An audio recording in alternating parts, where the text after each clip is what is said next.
How to react to a message with emoji on Instagram. So if you want to react to a message with emoji, then first of all open up your Instagram application, and then you can go to messages, which is on the upper right, and here you can simply choose a chat whom you would like to react. So here I will be explaining with this chat.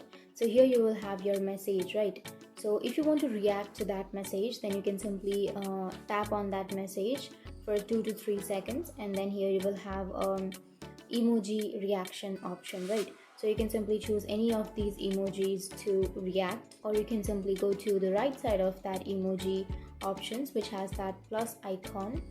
Tap on that, and from here you can choose any emoji that you would like. You can also search for that emoji, and then you can simply tap on that, and that will be the reaction of that message.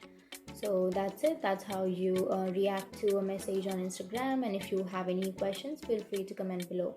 Thanks for watching.